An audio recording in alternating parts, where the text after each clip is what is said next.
Boa noite. Hoje no programa Ponto por Ponto vamos conversar com uma figura que foi um jovem militante do PAIGC durante o período da luta anticolonial, mas cedo rompeu com o partido, tendo construído uma carreira como jurista, intelectual e político. Foi um dos fundadores do Movimento para a Democracia MPD, membro do primeiro governo eleito democraticamente em 1991 e mais tarde cofundador do PCD, Partido da Convergência Democrática, fundado por um grupo de dissidentes do MPD.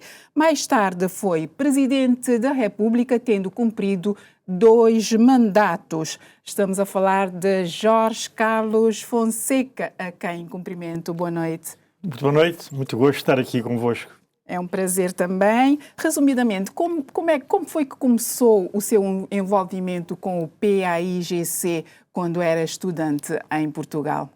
Olha, eu saí de Cabo Verde muito jovem, completei os liceus aqui na cidade da Praia, no antigo Liceu Adriano Moreira, ou hoje Liceu Domingos Ramos, e ainda com 16 anos fui estudar Direito para Coimbra. Não tinha, digamos, atividade política na altura, tinha algumas curiosidades, algumas leituras, algum intervimento intelectual, lia sobretudo literatura, romances, poesia, tinha conversas mais ou menos ligadas com a política, com a ideia da autonomia ou independência de Cabo Verde, com pessoas um bocadinho mais velhas do que eu. Lembro, por exemplo, de Mascarenhas Monteiro, que era estudante que vinha de Santa Catarina, com Benjamin Pinto Monteiro e outros. Mas eu, chegando a Coimbra, caí, digamos assim, num ambiente de cabo-verdianos, de africanos, angolanos, moçambicanos, guineenses, mais velhos, que estavam ligados aos movimentos de libertação nacional. E também com jovens portugueses da esquerda portuguesa da altura, na clandestinidade, naturalmente. E creio, portanto, que entre os meus 17, 18 anos fui mobilizado e convidado para integrar as estruturas do PAIGC através, se não me engano bem, de pessoas que já tinham esse relacionamento, como o do Afrânio do Rosário, hoje médico, como o Manuel Faustino e outras pessoas. E, portanto, aceitei. E o que fazia? Hã? O que fazia na altura, nas estruturas do... Portanto, as estruturas da clandestinidade em Coimbra, nós fazíamos reuniões de leitura de textos revolucionários, difundíamos propaganda de textos que vinham da luta armada na Guiné-Bissau, mobilizávamos os estudantes, e eu, por exemplo, lembro-me de chefiar um pequeno grupo, uma espécie de uma célula, com mais 4 ou 5 pessoas, por sinal eram todas senhoras. E nesse grupo nós discutíamos textos, discutíamos aspectos da vida de informações do PAIGC, sugeríamos leituras de obras que eram, digamos, quase obrigatórias na altura. A gente lia Francis Fanon, Os Condenados da Terra, Pele Negra, Máscaras Brancas, líamos escritos sobre o movimento dos negros americanos, os direitos cívicos, aspectos da Revolução e a reforma agrária na Argélia, a Guiné-Conakry. Portanto, era um trabalho de leitura, de debate, e também organizávamos de vez em quando reuniões mais alargadas com pessoas que não tinham uma ligação estrutural ao partido, para, através de certos temas, divulgarmos a mensagem, os princípios do partido, a ideia da Guiné-Cabo Verde, independência, a necessidade de independência, as vantagens da independência. Estávamos em que ano? Em que ano? Portanto, isto em 68, 69. 68, 69, ano que tem coincidido em Coimbra com a crise estudantil de 1979. Portanto, na altura eu já estava, digamos, envolvido na luta pela independência clandestinamente, mas também acompanhava muito de perto as lutas estudantis em Portugal, nomeadamente em Coimbra, e num ambiente de radicalidade política, estética, literária, musical. Eu frequentei ambientes do teatro, do SIDAC, do jazz, do surrealismo. E antes da independência, continuou até 1965, continuou em Portugal ou teve Sim, outros... eu continuei, portanto, de Coimbra, eu estive em Coimbra, eu fui expulso da Universidade de Coimbra e depois de todas as universidades portuguesas, na véspera de terminar o curso de Direito. Portanto, eu devia ter meus 21, 22 anos, eu acabaria o curso para aí 21, 22 anos, tinha-me sido instaurado um processo disciplinar, mas claramente de cariz político, em Coimbra. Eu tentei sair de Coimbra e transferir-me para Lisboa para tentar acabar o curso, as outras disciplinas, mas ingenuamente disseram, bom, este processo não vai dar nada, é melhor acabar em Coimbra, que é melhor, e fiquei. E no último ano do curso, nas vésperas de acabar o curso, do exame, recebi uma notificação de que tinha sido punido e, portanto, fiquei impedido de estudar em Coimbra. Eu requeri a transferência para Lisboa, o requerimento foi indeferido. Fiz o recurso para o Ministro da Educação na altura, Veiga Simão, foi indeferido. E então, ao abrigo de uma lei que existia, chamada Lei de Incorporação Compulsiva, um certo dia eu recebo uma notificação para comparecer num estabelecimento militar, em Mafra.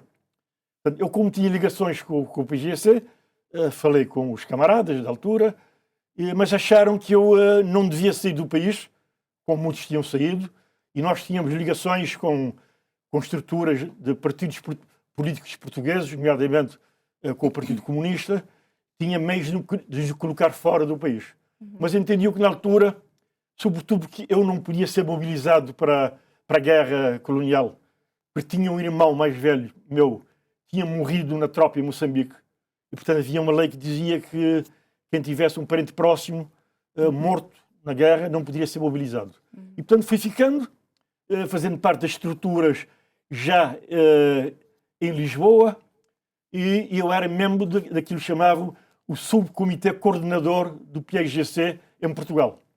Mais tarde passei a integrar o comitê coordenador, portanto, com Manuel Faustino, Manuel Delgado, o Tony Neves, Zé Tomás Veiga e outros. E continuei lá, exército e a clandestinidade. Eu, entretanto, quando o PIGC, uma delegação do PIGC, liderada por Pedro Pires, esteve em Lisboa no processo de negociações, tive contactos com essa delegação, mas acharam que eu... tinha cidade já o 25 de Abril, entretanto, não é? E, entanto, eu regressei, eu abandonei a tropa, digamos, e aconselharam-me a regressar a Cabo Verde. Portanto, regressei sem fazer as disciplinas do quinto ano, do último ano. Estive aqui e andei por aí, andei em Geneve, a representar o PAIGC na Conferência Internacional de Direito do Mar, portanto, isto antes da independência. Depois também fui mandatado para ir organizar estruturas do PAIGC nos Estados Unidos da América e, finalmente, eu representei o PAIGC nos Estados Unidos no dia da independência, içando a bandeira, estando com as pessoas, com os militantes nos Estados Unidos. Depois regresso e sou nomeado, logo após a independência, diretor-geral da Imigração e Serviços Consulares do Ministério dos Estrangeiros. E foi nomeado por quem e em que consistia esse trabalho de altura? Eu, quando cheguei a mandar para Cabo Verde, cheguei cá, contactei a liderança do partido, vários deles, Pedro Pires, conheci também, quando chegou cá, Aristides Pereira, mas contatei sobretudo com Abílio Duarte. Havia uma ideia inicial... Abílio Duarte era o presidente da Assembleia Nacional Popular Ministro dos Estrangeiros. Acumulava. Acumulava as duas coisas. E eu, quando vim para aqui, falaram-me na hipótese de vir ser comissário político nacional das Forças Armadas Revolucionárias do Povo, das FARP. Mas quando cheguei, apercebi-me de que tinham mudado de ideias. Talvez me achassem muito jovem, muito irreverente, muito irrequieto intelectualmente, e que não seria prudente colocar-me numa instituição como as Forças Armadas. E a Abílio Duarte convenceu-me de que eu tinha condições para estar no Ministério relativo a que trabalhava na diplomacia. E, portanto, sem ter nenhuma experiência de diplomacia, a não ser a curta experiência que tive em Geneve, na Conferência Internacional de Itomar, mandaram para lá também, eu praticamente não percebia praticamente nada do assunto, mas tentei fazer o melhor possível e assumi o cargo, portanto, isso em 75, de Diretor-Geral da Imigração e Ciências Consulares. Tinha um gabinete, tinha alguns colaboradores, eu tinha como meus colaboradores mais diretos, como chefe de departamento, o Jorge Spencer Lima, não é? O chamado SCAPA, o embaixador Santos Silva, depois, o Alírio Santos Silva, tinha uns datilógrafos. Portanto, eu era um jovem de 24 anos, nunca tinha trabalhado praticamente, deram um cargo de chefia de diretor-geral e poucos anos depois nomeiam-me secretário-geral do Ministério dos Estrangeiros. Fui o primeiro secretário-geral do Ministério dos Estrangeiros, isso em 77, com 26 anos. Sim, mas chegou um momento em que a sua relação com o regime do PAIGC se deteriorou. Porquê?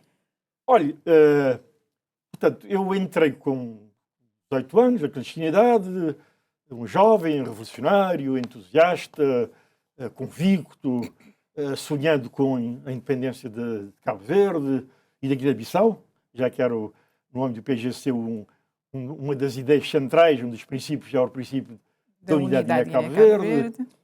Abracei revolucionariamente, entusiasticamente o projeto.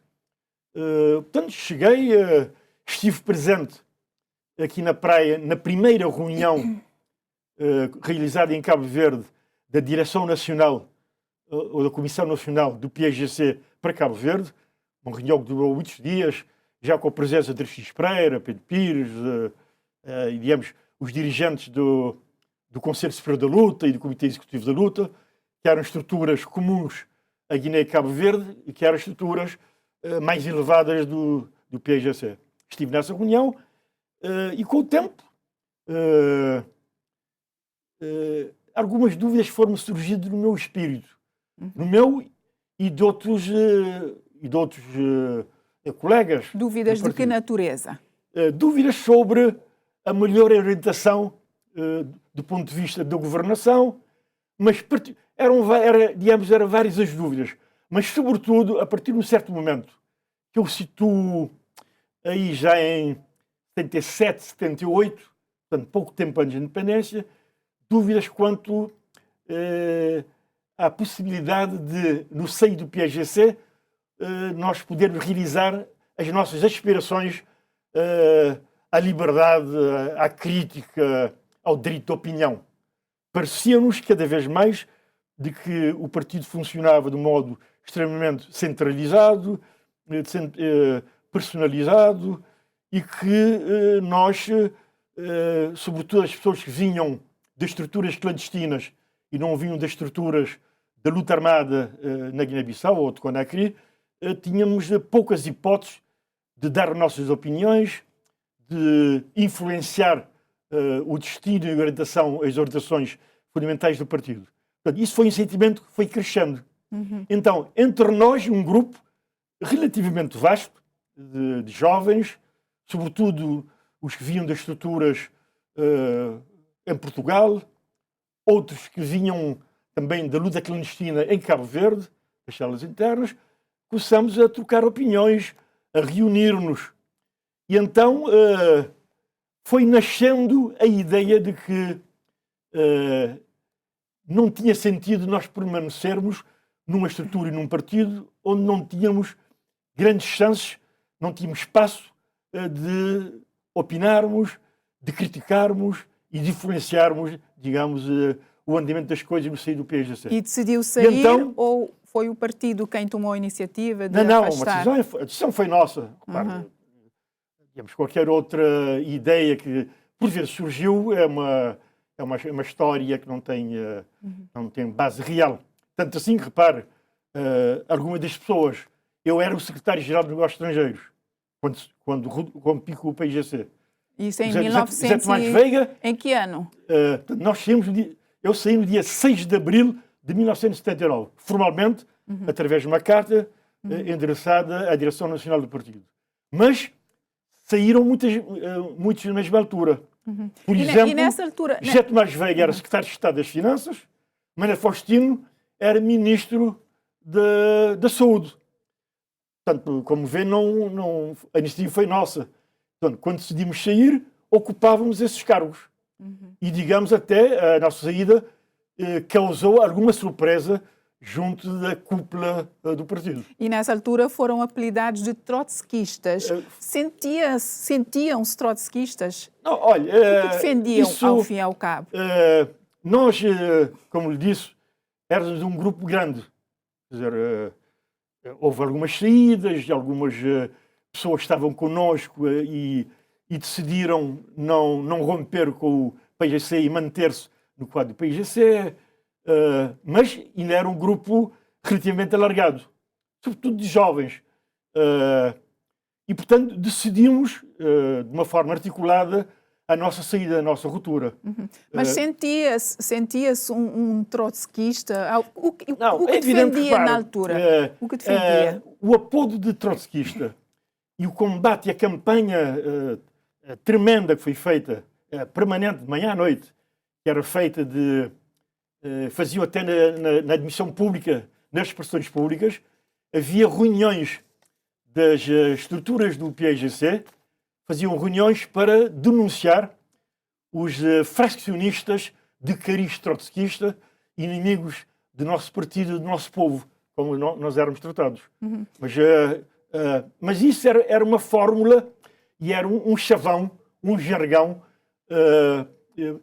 propício para, digamos, de uma forma abstrata, confusa, poder gerar uma antipatia em relação aos membros do nosso grupo e quase, digamos, de uma antipatia em formas de agressividade, de considerarmos que éramos traidores, inimigos do partido, inimigos do povo, infiltrados, e até uma vez por outra surgiu a ideia de que nós pretenderíamos dar um golpe de Estado. Era uma coisa que tinha pés na cabeça, daríamos golpe de Estado com quem, não é? Se não dominávamos as Forças Armadas, não tinham armas. Mas foi quer dizer, naquela altura não tinham a pureza ideológica que o PAIGC exigia, é isso? Quer dizer, não tínhamos, não dizia pureza, não comungávamos, já não acreditávamos nos princípios, em alguns dos princípios, nas orientações e no rumo que o PAIGC tinha para Cabo Verde. Mas eu dizia-lhe, a ideia do trotskismo, evidentemente que alguns de nós, eu, por exemplo, como eu lhe disse, eu militei em Portugal, em Coimbra, para além das leituras, da divulgação de Fanon, de John Reed, da literatura do Piaget, da Amílcar Cabral, da literatura que vinha também das lutas de Nkrumah, de Lumumba. Para além disso, nós tínhamos acesso lá fora à literatura revolucionária. Portanto, eu, muito jovem, li profundamente Lenin, Marx, Engels, Trotsky, Rosa Luxemburgo, Gramsci, eu li tudo. Portanto, eu li Trotsky e, portanto, tinha simpatia como jovem. Alguns de nós, mas muitas pessoas do nosso grupo nunca nem conheciam Trotsky, mas alinharam com o grupo por estarem descontentes com o rumo do PAIGC, nomeadamente com a ausência de possibilidades concretas de crítica no seio do partido, de ter uma voz presente e, sobretudo, ter uma ideia de que, por exemplo, nas escolhas para os órgãos de liderança do PAIGC, entravam apenas os militantes ligados à luta armada ou que vinham do Conakry, e companheiros nossos que tinham anos de militância clandestina do PAIGC não tinham acesso, por exemplo, o Conselho Superior da Luta. Nenhum militante da clandestinidade, que me lembro bem, entrou, quando muito havia alguns elementos na direção nacional do partido. E, portanto, o rótulo trotskista foi um expediente ideológico e político de combate a um grupo e fazer sentir junto das pessoas, do povo cabo-verdiano, a ideia de que nós éramos um grupo de radicais, de infiltrados, de traidores, de inimigos do partido. Aliás, como se fez relativamente a outros segmentos da população cabo-verdiana antes de 79. Naquela altura, no tempo do Partido Único, dá-se conta de atropelos aos direitos humanos, outros negam estes atropelos. Lembra-se de algum episódio assim, que o terá marcado? Basta eu se me referir, digamos, eu já não, quer dizer, logo a seguir a minha ruptura, em 79, aos acontecimentos da Brava, de pouco se fala em Cabo Verde. Eu tenho falado nisso, num prefácio a uma obra de Fafarico Daó sobre a democracia, a transição da democracia revolucionária à democracia liberal em Cabo Verde. Fiz o prefácio do livro do Fafarico Daó, que é um dos mais importantes livros sobre a transição política em Cabo Verde. Eu fui protagonista dos acontecimentos na Brava.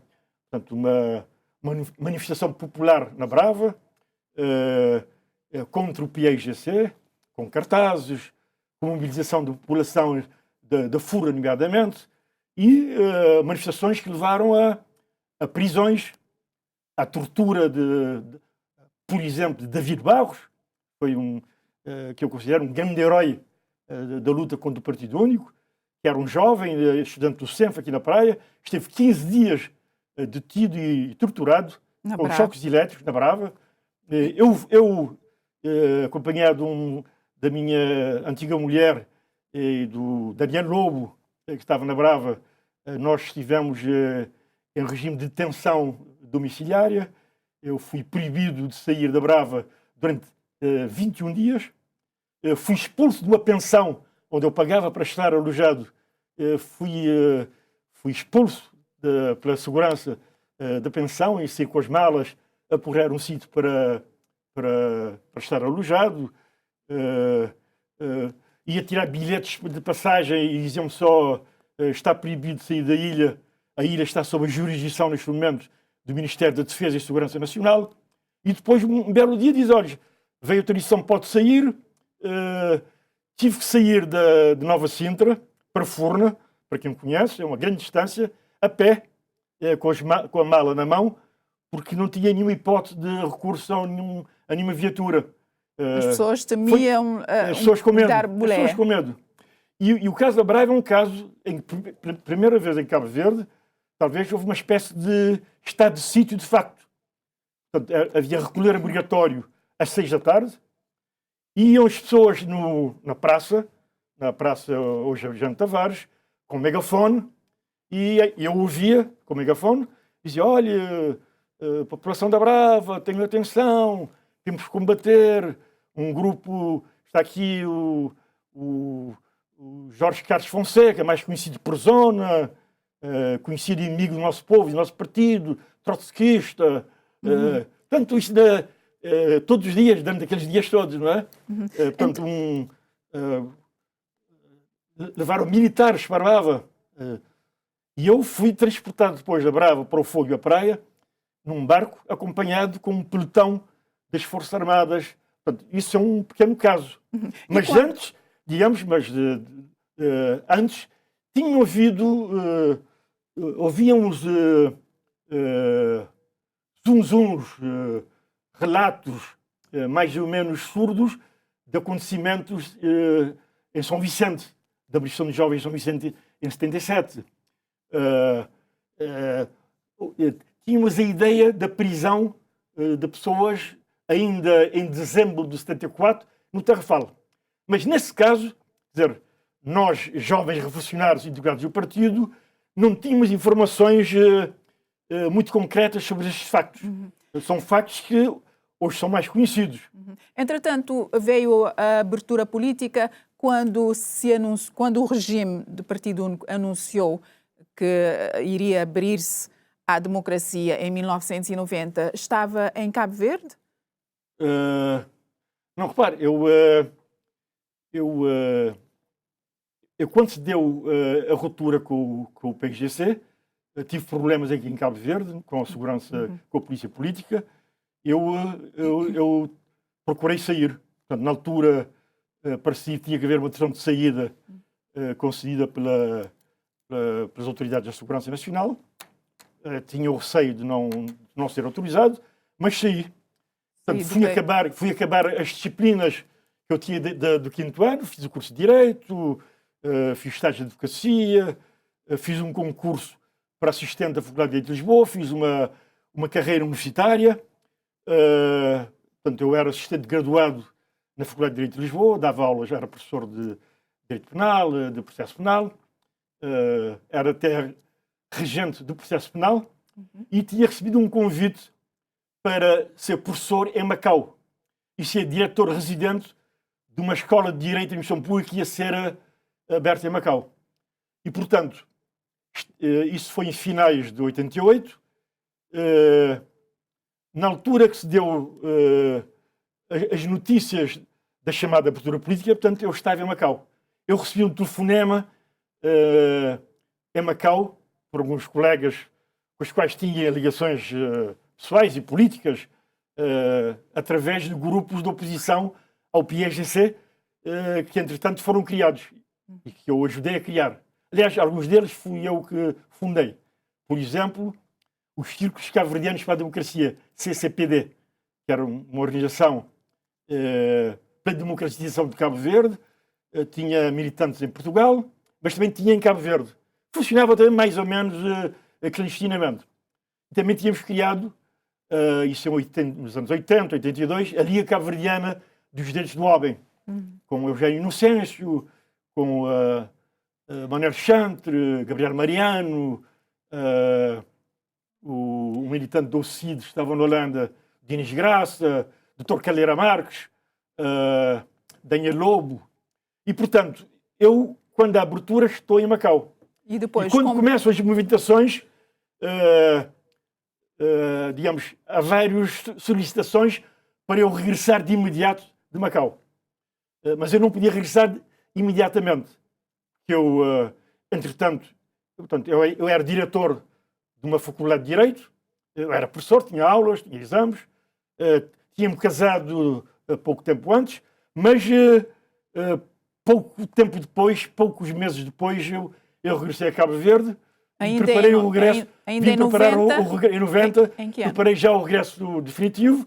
Portanto, ainda estive na campanha de 90 e eu fui eleito, fui membro da primeira Comissão Política Nacional, que na altura ainda se chamava Comissão Executiva Nacional Provisória.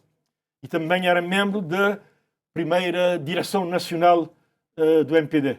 Nós funcionávamos aqui na Rua de Madragoa. E depois... E, portanto, houve todo esse período da campanha, das sondagens, dos resultados que vinham da sondagem da Eurospação, os resultados davam-nos uma vitória tal qual ela se devia dar, a vitória, mas os dados para alguns de nós pareciam talvez exagerados, pois parecia-nos muito difícil esse grupo de jovens, um partido recentemente criado, poder derrotar de forma tão evidente um partido com mais experiência, com gente mais com velhas figuras da política cabo-verdiana, gente da luta. E, portanto, foi tudo muito rápido. E a vitória se confirmou, o MPD ganhou as primeiras eleições democráticas a 13 de janeiro, Jorge Carlos Fonseca foi Ministro dos Negócios Estrangeiros de 91 a 93, porque está um pouco tempo assim como Ministro dos Negócios Estrangeiros. Tudo tem a ver com a política. Eu fui Ministro dos Negócios Estrangeiros Portanto, tinha uma posição elevada nas estruturas do partido, do MPD, nomeadamente no seio da Comissão Política Nacional.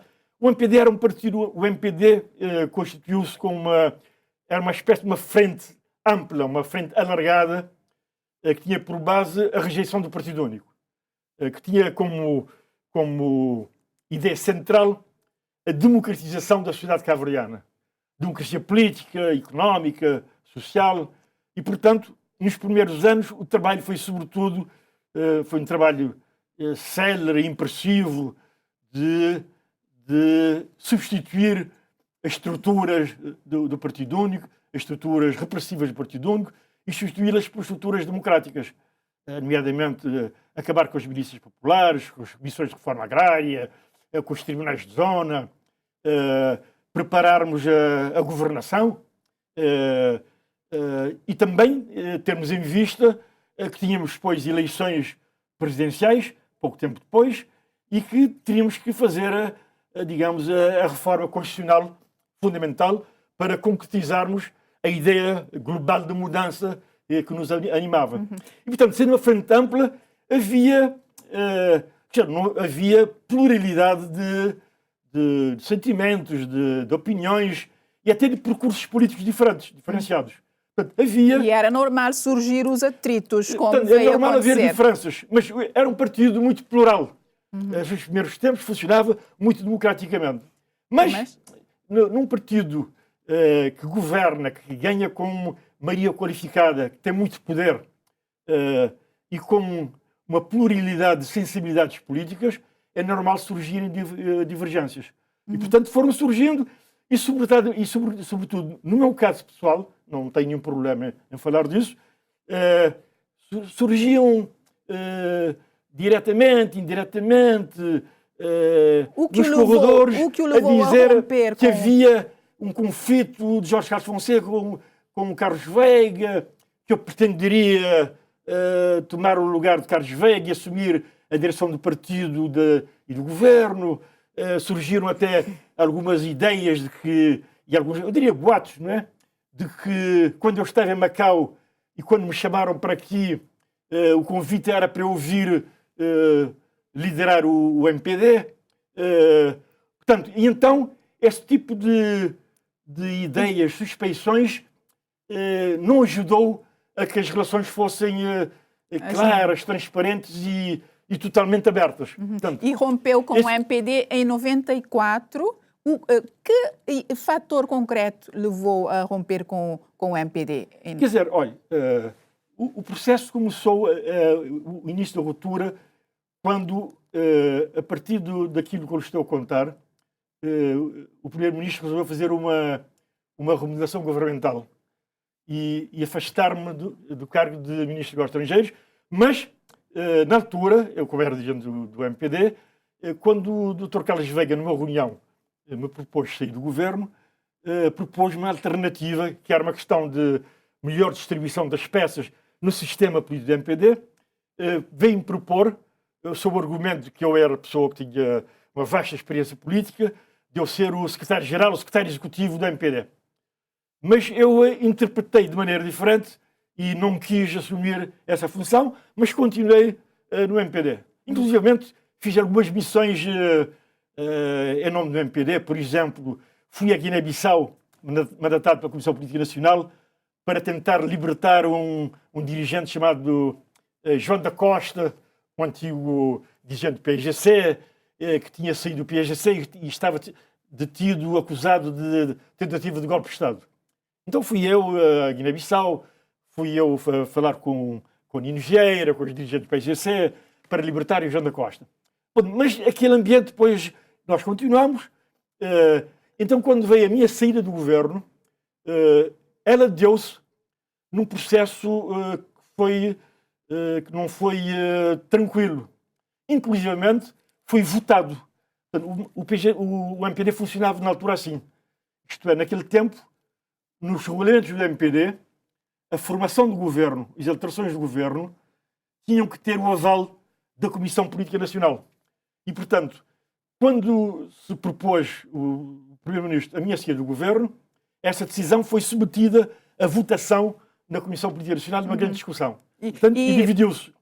Sim, o facto é que depois rompeu com o MPD definitivamente e foi um dos fundadores, Depois do acabamos PCD. de sair, acabamos de criar o PCD, mas antes houve um processo que antecedeu uma convenção do MPD, em que essas diferenças no seio do MPD se traduziam em duas listas, a lista A e a lista B. Eu fazia parte da lista B, eu, Eurico Monteiro, Daniel Louro, José Manuel Pinto Monteiro, Jorge Teixeira, Afeto Teixeira, Arnaldo Silva, bom, muita gente, não é? Mas depois as coisas não correram bem e a lista B acabou por não ir às eleições. E fundaram o Partido da Convergência Democrática, PCD. Como vê hoje o papel do PCD na cena política naquele tempo, em 1995? Eu creio que na altura havia grandes expectativas e ilusões do PCD, porque pretendia ser uma espécie de terceira via, um partido da democracia, um partido do pluralismo, mas um partido com funcionamento amplamente democrático, mas que pretendia alterar algumas coisas do ponto de vista da orientação do país. Em matéria, por exemplo, de transparência na gestão da coisa pública, isso foi, digamos, uma das questões que era uma espécie de bandeira do PCD. Mas eu posso lhe dizer que, com o tempo, hoje, com mais maturidade política, com mais experiência de vida política, creio que nós todos, quando digo nós todos, os que romperam e fundaram o PCD, mas também os que continuaram no MPD, inclusive o Dr. Carlos Veiga. Aliás, eu creio que ele reconheceu isso há dias numa entrevista à Rádio Nacional que eu ouvi. Se tivéssemos a maturidade que nós hoje temos, a experiência que temos hoje, a paciência que nós temos hoje, eu creio que essa cisão teria sido evitada. Seria evitada e tudo poderia ser gerido no quadro do MPD, num quadro de respeito pela pluralidade, pela diferença de sensibilidades e pelas diferenças de opiniões. E tanto assim é, reparo,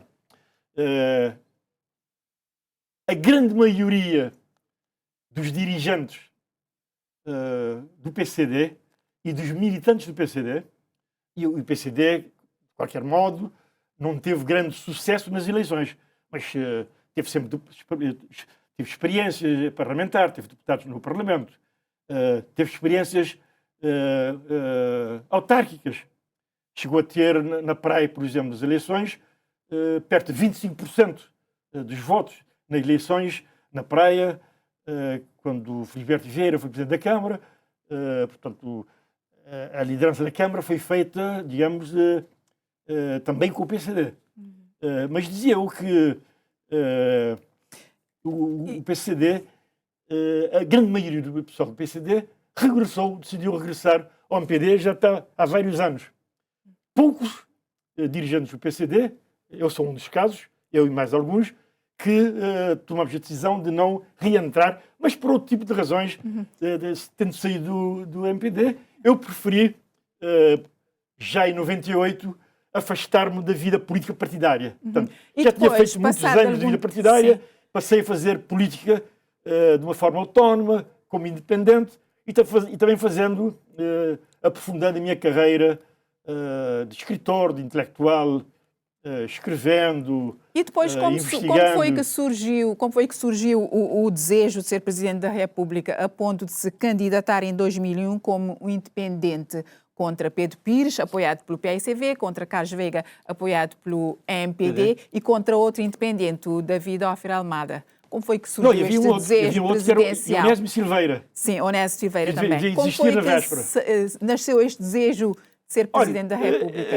Essa vontade surgiu de troca de opiniões de várias pessoas. Alguns segmentos da vida da política em Cabo Verde, da vida cultural e cívica, sobretudo a nível dos quadros, falavam comigo e achavam que eu tinha condições para protagonizar uma via diferente, digamos, para corporizar e vestir o fato constitucional, porque a Constituição supõe que o Presidente da República seja uma figura independente dos partidos políticos.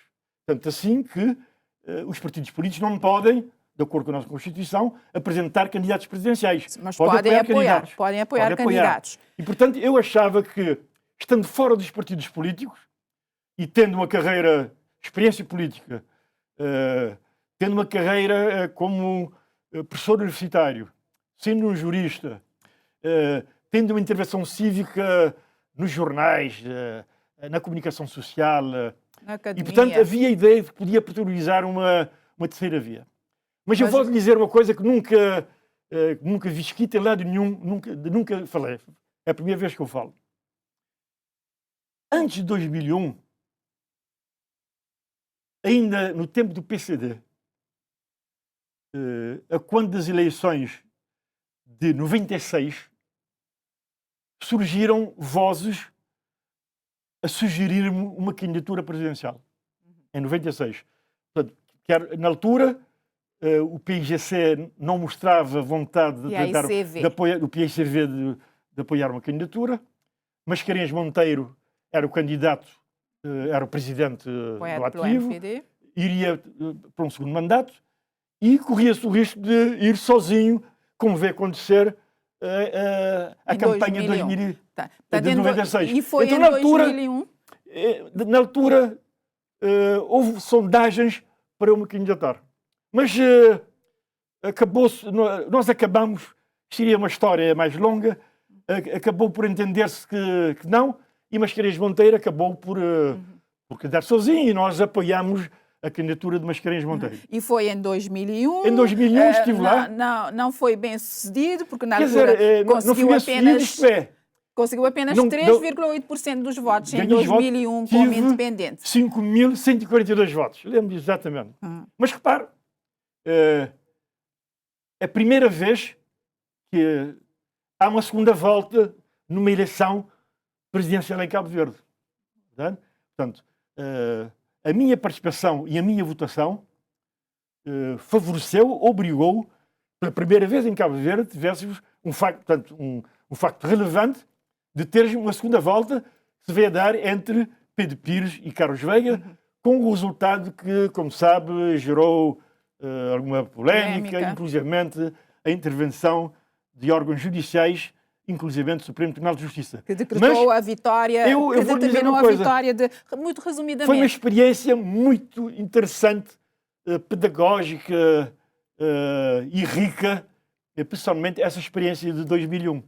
E voltou à carga em 2006? Não, 2006 não fui candidato, não.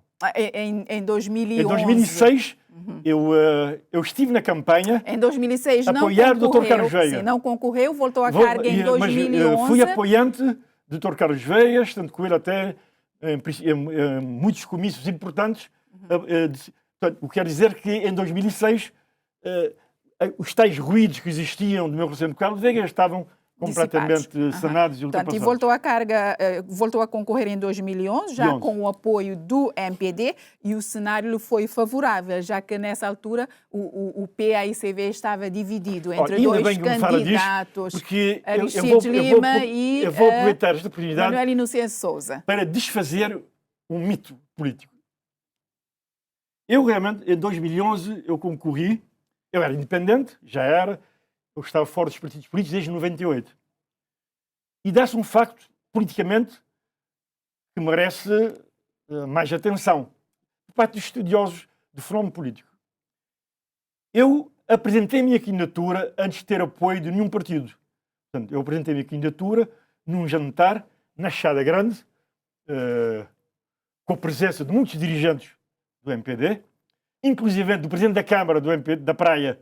Na altura era Ulisses Correia Silva, mas ele não era presidente do MPD, mas estive lá no jantar a presença de Agostinho Lopes, de Eurico Monteiro, de Jorge Santos, de Lourenço Lopes, de Joana Rosa.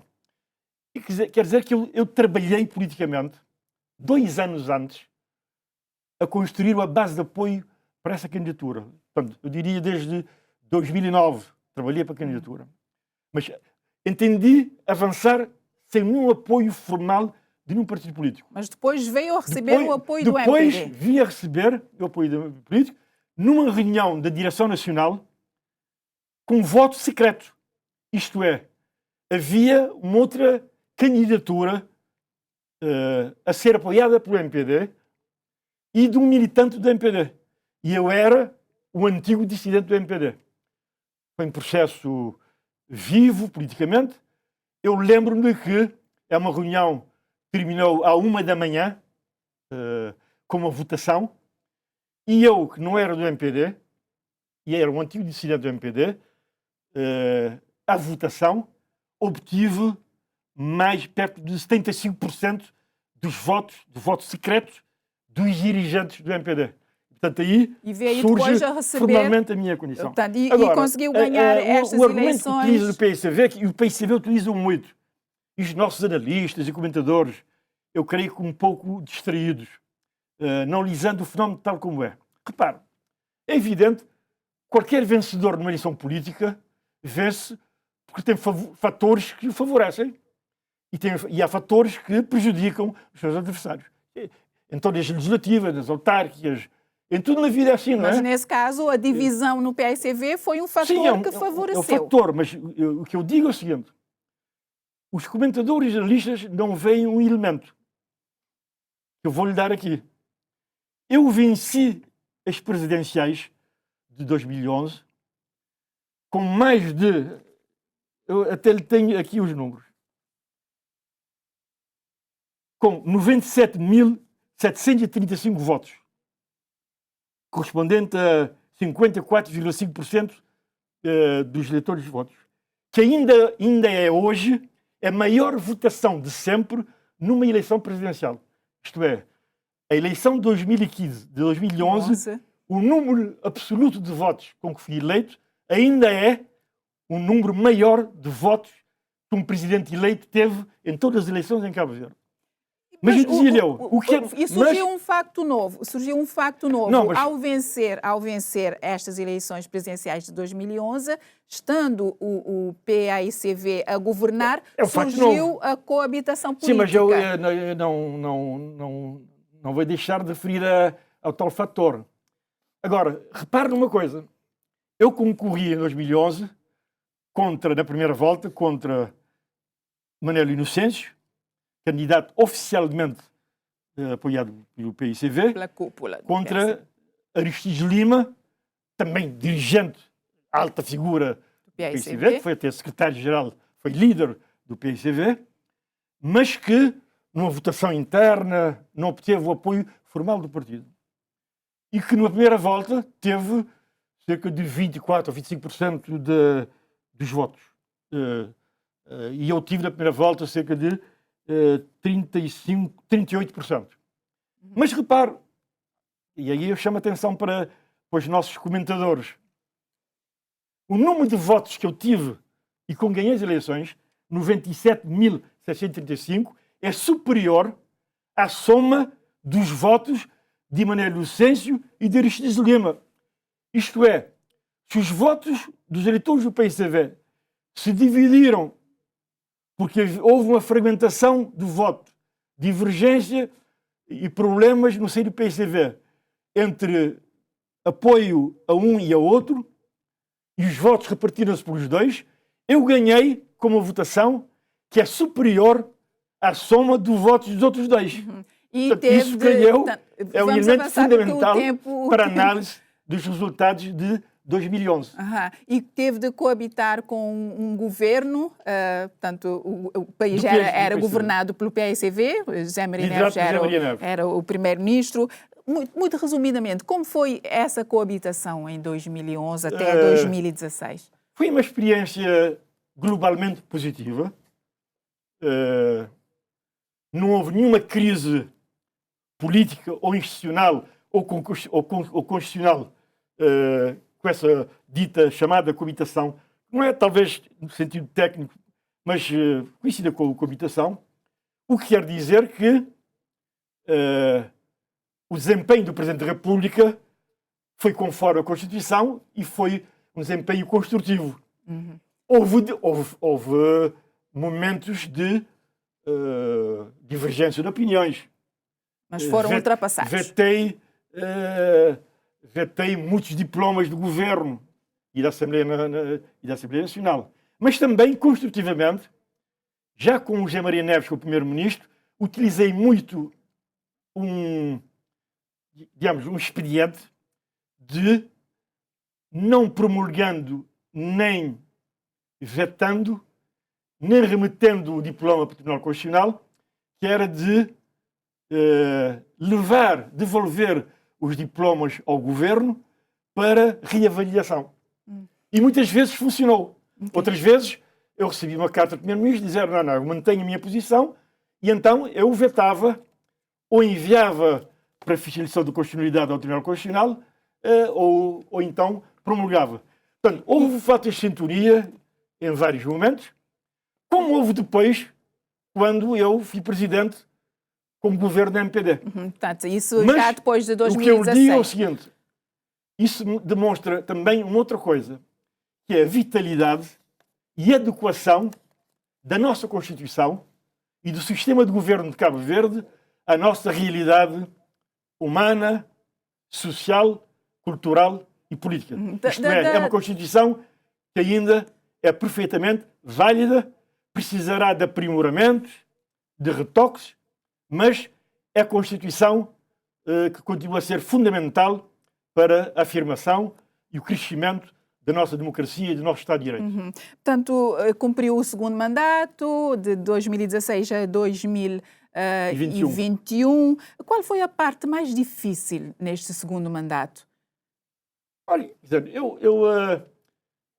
já o MPD era governo em Cabo Verde? Não, repare, o facto de eu ser um presidente independente e genuinamente independente e reconhecidamente independente.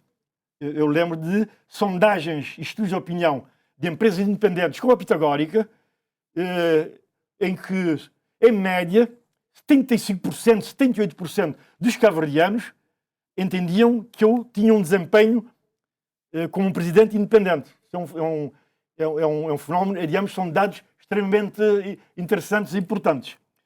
Mas dizia eu que eu desempenhei a minha função com autonomia também com o Ulisses Correia e Silva enquanto primeiro-ministro. Apesar de ter tido o apoio do MPD. Isto é, agi da mesma maneira sempre.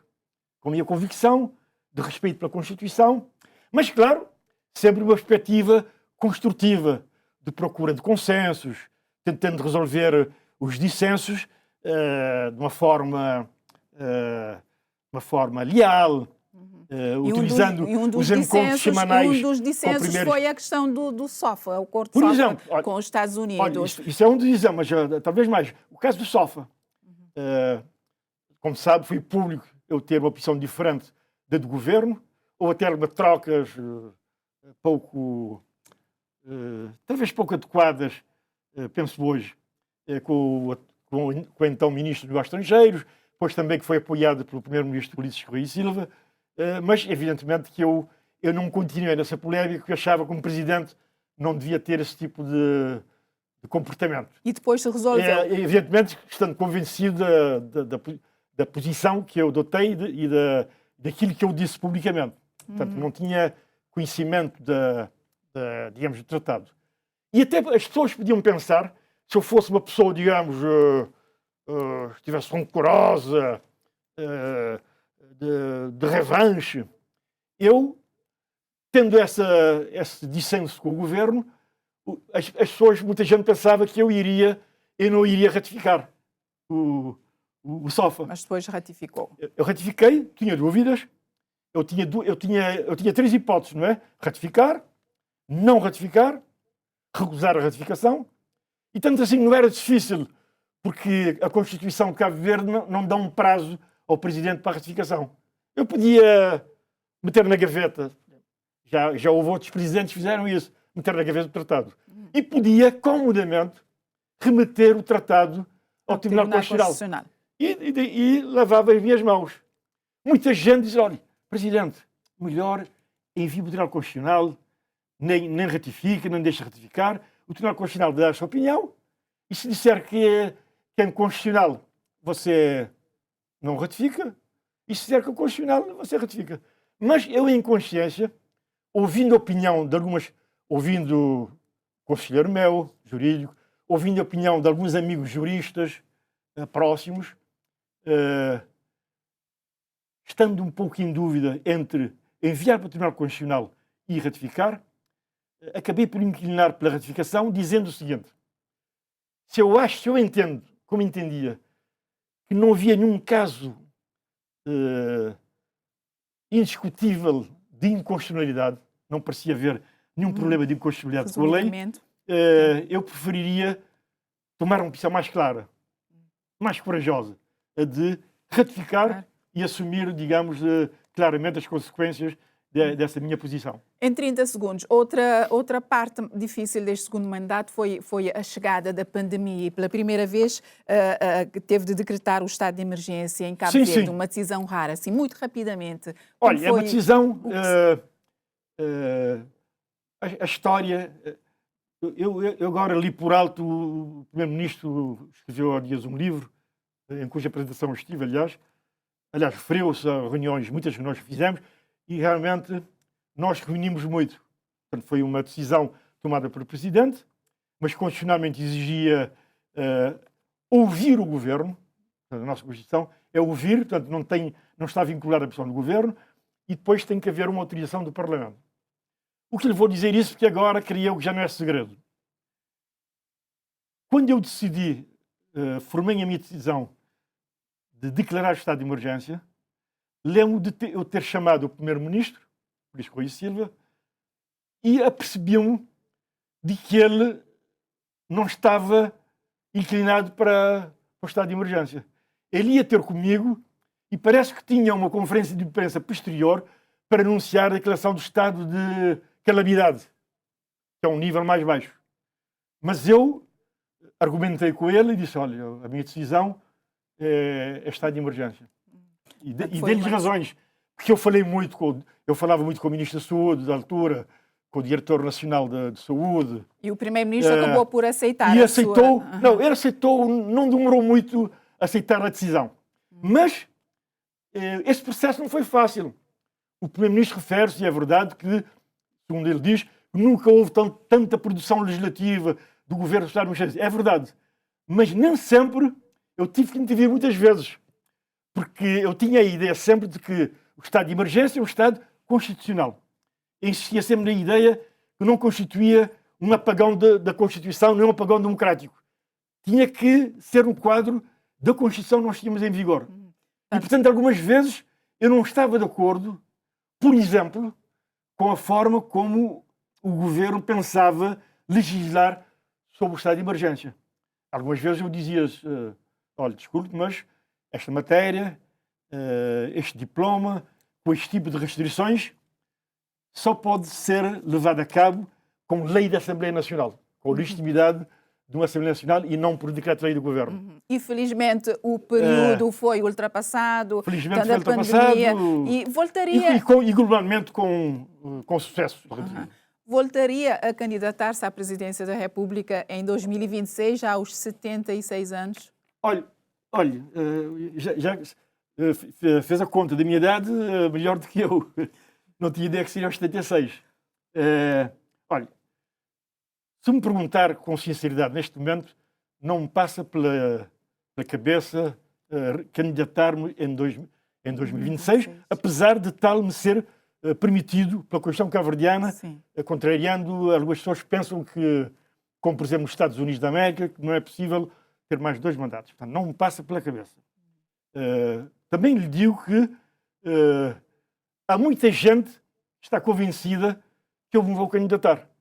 Pessoas que eu ainda há dias, olha, numa praia encontrei um antigo dirigente do PICV, disse: olha, Fonseca está a preparar-se para se candidatar. Um conhecido intelectual cabo-verdiano, próximo do PICV, diz: não venhas dizer que não, toda a gente sabe que está-se a preparar, esse ativismo que tens agora, conferências, visitas, encontro com jovens nas escolas secundárias. E está fora de questão. Está fora de questão a candidatura. Quer dizer, neste momento está fora de questão. Já para terminar agora, mesmo. Eu politicamente aprendi que nunca se deve dizer disto nunca mais. Porque não quero correr o risco de, eventualmente, vir a trair as minhas próprias palavras. Agora, também lhe digo só se me der um jeito que é o seguinte. Quer dizer que há eu tenho um elemento que é o seguinte. Há sempre uma possibilidade há uma de coisa se que é a candidatar? seguinte, que eu vou lhe dizer que é a seguinte. Antes, poucos dias antes de eu sair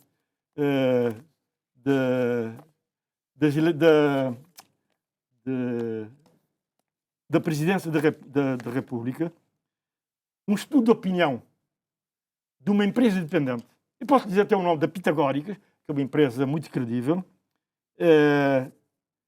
perguntava aos cabo-verdianos se achavam-se que um presidente podia fazer mais de 2 mandatos consecutivos ou não. A maioria achava que só devia fazer 2 mandatos consecutivos.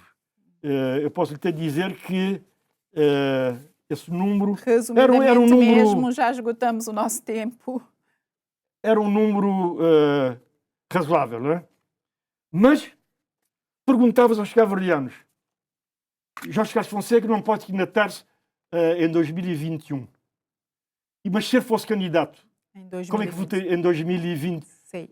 Não, diziam-se se eu pudesse candidatar-me no terceiro mandato. E as respostas foram essas. Votavam de certeza em mim 46% dos cabo-verdianos.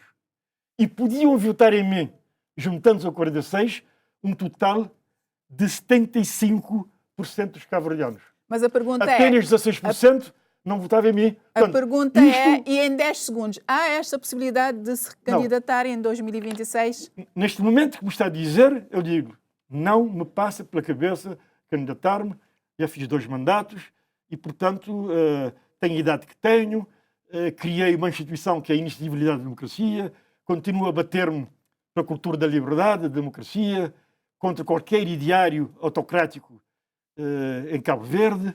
Portanto, essa é a minha luta. Pela democracia, pela liberdade. Sou hoje, sobretudo, cada vez mais, um jardineiro da liberdade e um peregrino da democracia. Muito bem. Agradecemos imenso a sua estadia aqui no programa Ponto por Ponto. Foi um prazer recebê-la aqui no programa. Só nos resta agradecer ao estimado telespectador por ter acompanhado esta conversa com o antigo presidente Jorge Carlos Fonseca. Fique bem.